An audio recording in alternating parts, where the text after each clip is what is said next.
नमस्कार. काल मी हृदयस्थ देवदूत या शीर्षकाच्या लेखाचं अभिवाचन केलं. खरोखरीच हा देवदूत म्हणजे रतन टाटा आज आपल्यामध्ये नसले तरी आपल्या सर्वांच्या हृदयात ते हृदयस्थ आहेतच.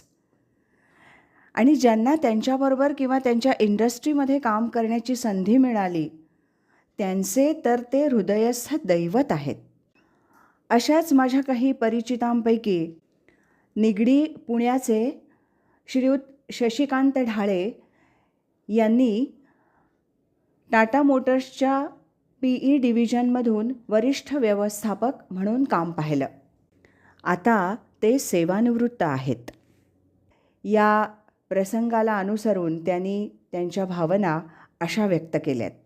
ऐकूया हृदयस्थ दैवत. वाचक स्वर आहे सुवर्णा बोडस. 9 ऑक्टोबर रोजी रात्री उशिरा माझ्या या दैवताचं दुःखद निधन झालं.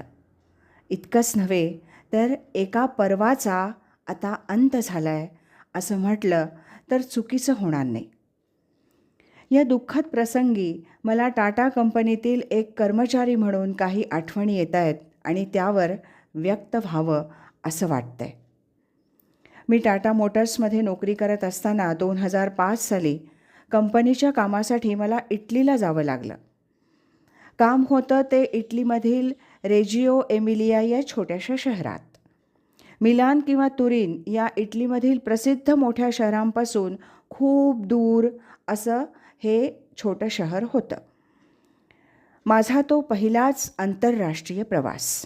त्याची नवलाई तर होतीच आणि त्यात तिथं पहिल्याच दिवशी रेजिओ एमिलिया या शहरात एका ट्रॅफिक सिग्नलला एक टाटा इंडिका पाहायला मिळाली.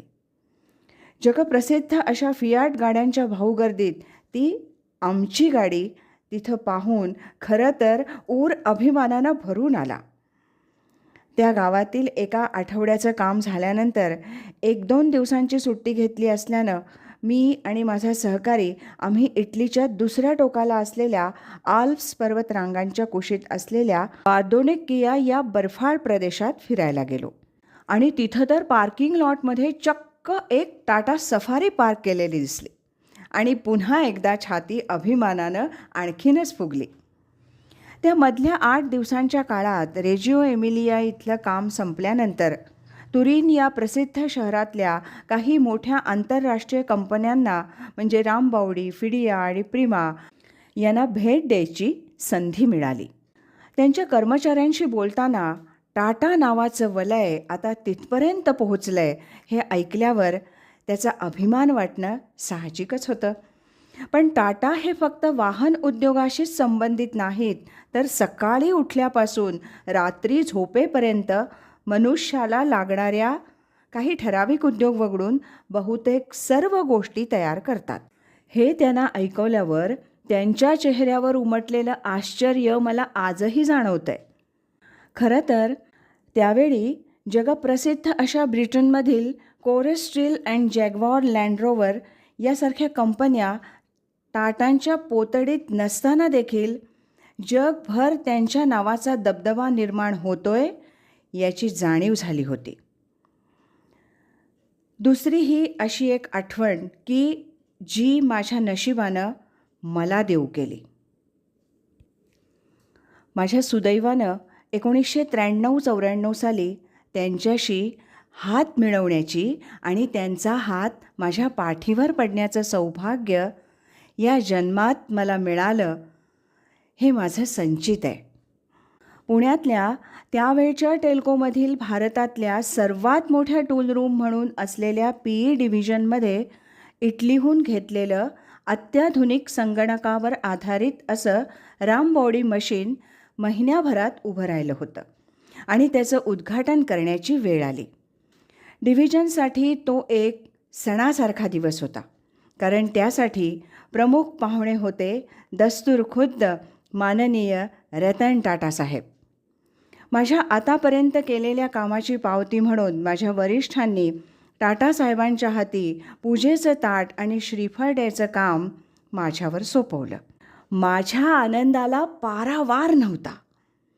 आदल्या दिवशी रात्री तर मला झोपच आली नाही.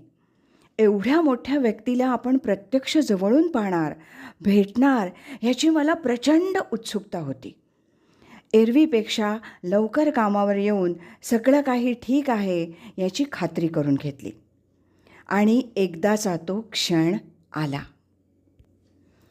सकाळी 10:30च्या सुमारास टाटासाहेबांचं आगमन झालं. अत्यंत विनम्र व्यक्तिमत्व, साधासा पोशाख, मोठेपणाचा लवलेशही नाही, अशा व्यक्तीकडे पाहताना माझं भान हरपून गेलं होतं. सुरुवातीची काही भाषणं झाली आणि मशीनच्या पूजेची वेळ झाली.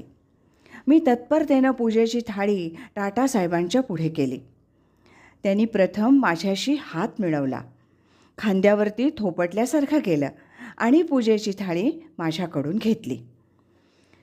माझ्या अंगावर रोमांच उभं होतं.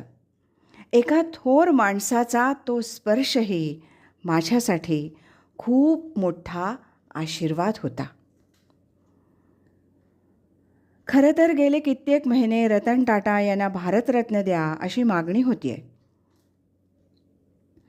रतन टाटा साहेबांनी ट्विट केलं होतं, रतन टाटा यांना भारतरत्न द्या. या सोशल मीडियावरून आभासी माध्यमातून चाललेल्या चळवळीला नम्रपणाने ती थांबवा अशी विनंती केली. खरं तर हे त्यांच्या स्वभावाला अगदी साजेसच आहे. सर रतन टाटा यांना भारतरत्न मिळावं म्हणून भारतीयांनी आटापिटा करायची गरजच नाही. ते स्थान त्यांनी कोट्यावधी भारतीयांच्या मनात कधीच मिळवलं आहे. आणि हो, पुढे मागे त्यांना तो सन्मान मिळालाच, तर तो त्या सन्मानाचा मोठा मान असेल. तर हे आहे माझं हृदयस्थ दैवत. या लेखाचे लेखक होते टाटा मोटर्सच्या PE डिव्हिजनचे सेवानिवृत्त वरिष्ठ व्यवस्थापक शशिकांत ढाळे आणि वाचक स्वर सुवर्णा बोडस.